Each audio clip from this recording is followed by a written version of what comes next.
السميع العليم من الشيطان اللعين الرجيم. بسم الله الرحمن الرحيم.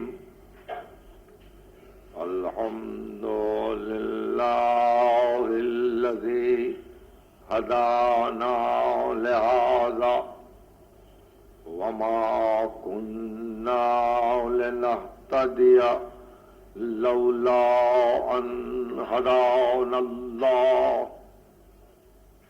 لقد جاءت رسل ربنا بالحق والصلاة والسلام على النبي الأمي الخاتم لما سبق والفاتح لمن غلق المعلن الحق بالحق أبي القاسم محمد وأهل بيته الطيبين الطاهرين المعصومين المظلومين الذين أذهب الله عنهم الرجس وطهرهم تطهيرا.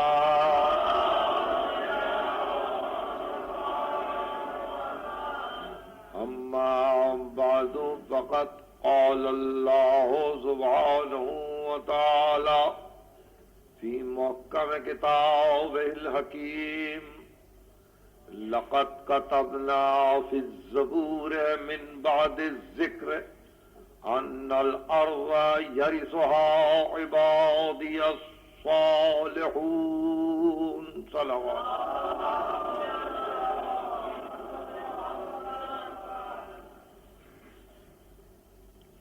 آپ کو انتظار کی تھوڑی سی تکلیف ہوئی اور میری مجبوری کو آپ جان رہے تھے.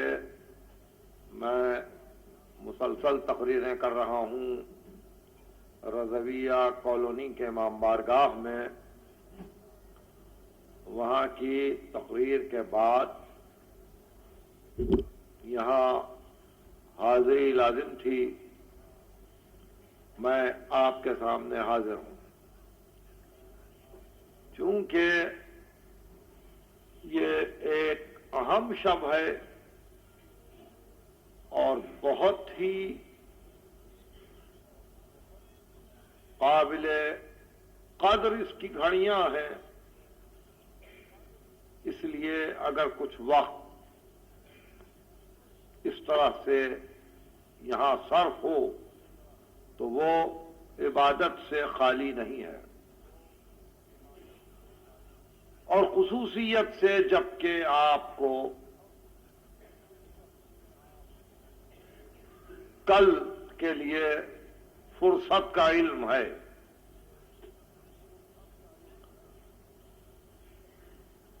ماہ محرم کی پہلی 10 شبوں کے بعد آج اس طرح سے آپ کو زحمت دی جا رہی ہے کہ تقریباً 11:15 بجے ہم آپ سے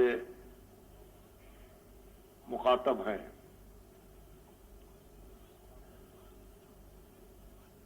آپ کو معلوم ہے کہ یہ کون سی شب ہے؟ یہ 25ویں محرم کی رات ہے، یعنی شہادت امام زین العابدین کی رات ہے.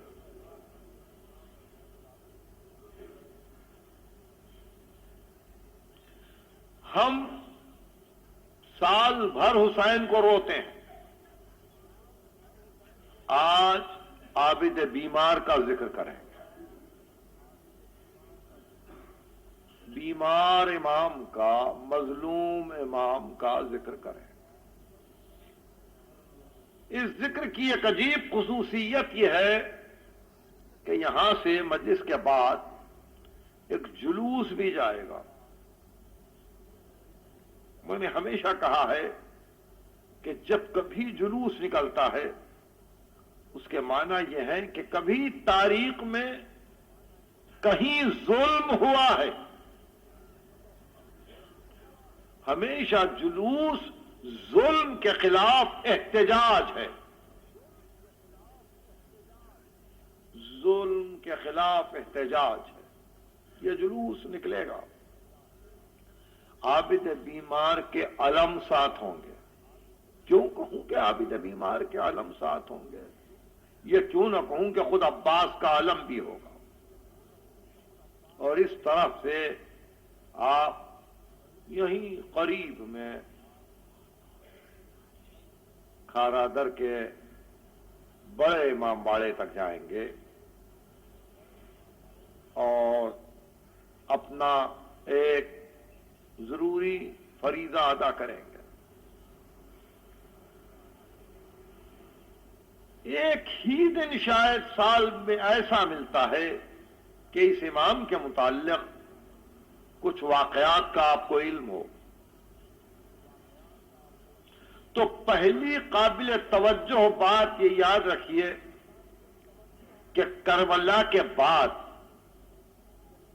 یعنی حسین ابن علی کے بعد اگر کسی کی اولاد کو مسلسل قتل کیا گیا تو یہ عابد بیمار ہے.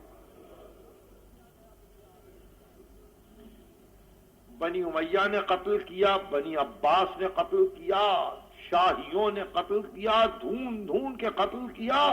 زید شہید اور زید شہید کی اولاد کو چن کے قتل کیا. عابد بیمار کی اولاد ہمیشہ مقابلے کے لیے آمادہ رہی کہ اگر کبھی موقع ہو تو یہ نہیں کہ حق کو بدل دیں، یہ نہیں کہ دین کو چھوڑ دیں، یہ نہیں کہ اپنی قدروں سے ہٹ جائیں. نہیں، وہی کہیں گے جو ان کے پدر گرامی نے کہا تھا، وہی کہیں گے جو ان کے جد گرامی نے کہا تھا.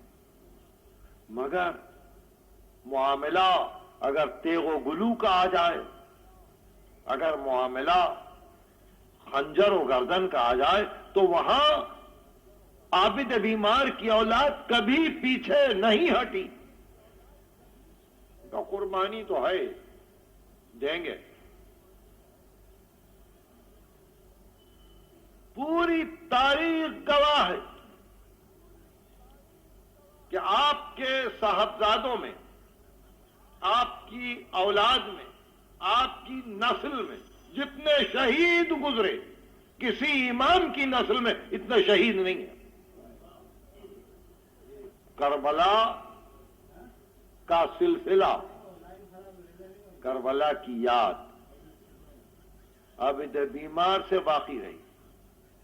دنیا سمجھی کہ کربلا کے بعد اکیلا بچ گیا، مگر کیا معلوم تھا کہ اس تنہا سے بھی جب بدلہ لیا جائے تو لشکر کے لشکر دوڑیں گے. کبھی خراسان، کبھی بصرہ، کبھی اہواز، کبھی بغداد، کبھی مدائن، کبھی نیشاپور، ڈھونڈ رہے ہیں کہ سادات کہاں کہاں ہے، زیدی سادات کہاں کہاں ہے، امام زین العابدین کی اولاد کہاں کہاں ہے. قتل کیے جا رہے ہیں.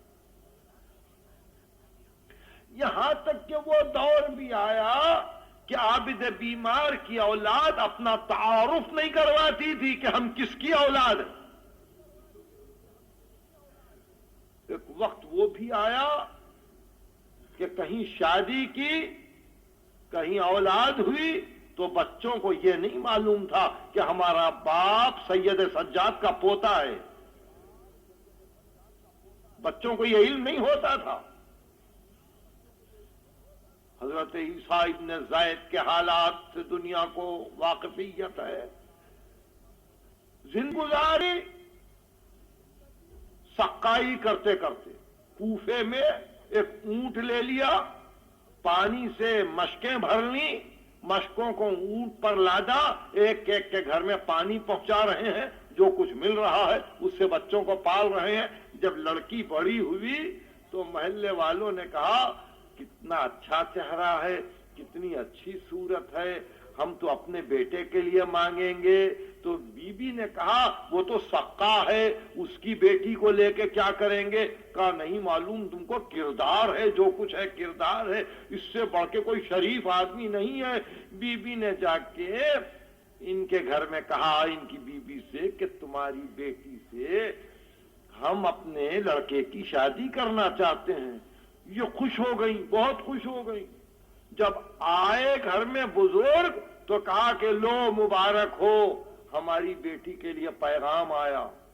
تو یہ تھوڑی دیر کے لیے چپ ہو گئے, کمرے میں گئے, مصلے کو بچھایا, سجدے میں سر رکھ کے آواز دی سید سجاد کا پوتا, اور اس طرح اپنی بیٹی کو کوفے والوں کے حوالے کرے, مالک بس اتنی دعا ہے کہ اس بچی کا دم نکل جائے, اس بچی کا دم نکل جائے. ابھی سجدے سے سر نہیں اٹھایا تھا کہ باہر آ کے دیکھا کہ بچی نے دم توڑ دیا. ماں پکارنے لگی تو یہ کہہ کے تسلی دی اللہ کی مرضی یہی ہے, اللہ کی مرضی یہی ہے. عابد بیمار کی اولاد میں یہ غیرت تھی کہ کوئی غیر شادی کے لیے بیٹی کو نہ مانگے. کیا گزری ہوگی عابد بیمار پر جب شام کے دربار میں کسی نے سکینہ کو کنیزی کے لیے مانگا ہوگا.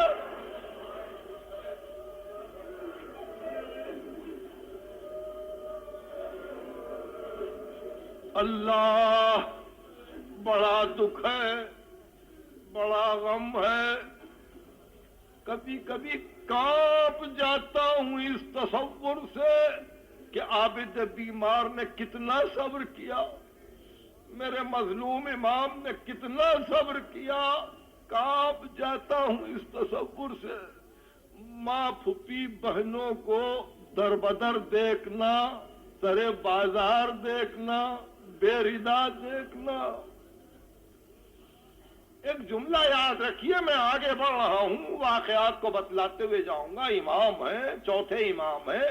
آپ کے علم و اطلاع کے لیے یہ معلوم ہے امیر المومنین کی زندگی میں ولادت ہو چکی ہے. امیر المومنین نے اپنے پوتے کو دیکھا ہے, حسین کے بیٹے کو دیکھا ہے. امیر المومنین نے امام زین العابدین کو گود میں لیا ہے, اور 30 ہجری میں ولادت ہے. 2 برس یا 3 برس کا سن ہے جب امیر المومنین کا انتقال ہوا ہے. امام زین العابدین کو امیر المومنین نے دیکھا ہے, حسن ابن علی نے دیکھا ہے, حسین ابن علی نے سارا کنبہ امام کے حوالے کیا ہے. جاتے ہوئے سورہ حمد کی تلاوت کر کے بازو کو تھام کے اتنا کہا بیٹا اب یہ قافلہ تمہارے حوالے ہے عابد بیمار, جاؤ مدینہ جاؤ, مگر جب جاؤ تو میرے دوستوں کو میرا سلام کہنا, اور یہ کہنا کہ اگر ٹھنڈا پانی پیو تو مجھے نہ بھولو, اور اگر کسی غریب کی مصیبت کو سنو تو مجھے یاد کرو, اور میرے دوستوں سے یہ بھی کہہ دینا کہ تم بہت یاد آئے جب میں علی اصغر کے لیے پانی مانگ رہا.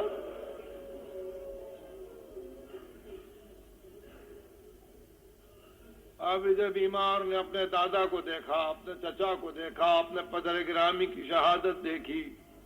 عابد بیمار نے کوفے کا بازار دیکھا, کوفے کا دربار دیکھا. عابد بیمار نے شام کا بازار دیکھا, شام کا دربار دیکھا, شام کا قید خانہ دیکھا. ساری مصیبتیں جھیلی. کسی نے بعد میں پوچھا فرزند رسول کربلا میں یقیناً تکلیف ہوئی ہوگی. فرمایا نہیں, مرد تھے لڑے. فرمایا نہیں, بہادر تھے لڑے. پھر عرض کیا مولا کہاں تکلیف ہوئی؟ فرمایا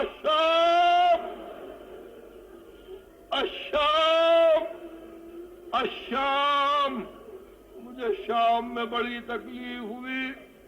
امام کا ایک جملہ مقاتل میں لکھا ہے اور وہ عجیب و غریب جملہ ہے. میں کیسے کہوں کہ زبان امامت پہ یہ جملہ کیسے آیا, مگر کتنی تکلیف ہوئی ہوگی امام کو. جبھی تو یہ کہا, جب دربار میں آئے تو بے اختیار کہا یا لیت امی لم تلدنی الیوم، کاش آج کے دن کے لیے میں پیدا نہ ہوا ہوتا. کیا گزری ہوگی امام کے دل پر کہ آج کے دن کے لیے میں پیدا نہ ہوا ہوتا. فرزند رسول نے معرکے جھیلے، آخری خدمت ادا کی. شام کے قید خانے میں اجازت نہیں دی کسی کو بھی زنان شام اور اہل شام میں سے کہ کوئی بچی کے دفن کے لیے آئے. خود میرے غریب امام نے قبر کھودی، شام کے قید خانے میں اپنی بہن کو دفن کیا. باپ نے علی اصغر کو دفن کیا تھا، بیٹے نے سکینہ کو دفن کیا. اور اس کے بعد سواری چلی، مدینہ، مدینے کی زندگی شروع ہوئی. یہ آخری جملے ہیں. ہم اپنا پرسہ دینا چاہتے ہیں حضرت حجت کو، عابد بیمار کا پرسہ کے فرزند رسول. آپ کے اجداد میں ائمہ طاہرین میں ایک ایسا امام بھی ہے کہ ہمیشہ جب کبھی بیٹھتے محفل میں تو عبا کو پھیلا کے اپنے پاؤں پر ڈال لیتے. منہال بیان کرتا ہے، میں ایک دن ایک گیا تو عبا ہٹی ہوئی تھی، میں نے دیکھا پاؤں کی ہڈی نظر آ رہی ہے. میں نے عرض کیا فرزند رسول یہ گوشت نہیں ہے پیروں پہ. تو فرمایا کربلا سے کوفہ، کوفے سے شام، مجھے جس ناقے پر بٹھایا گیا تھا اس پر رسی سے کس کے باندھ دیا.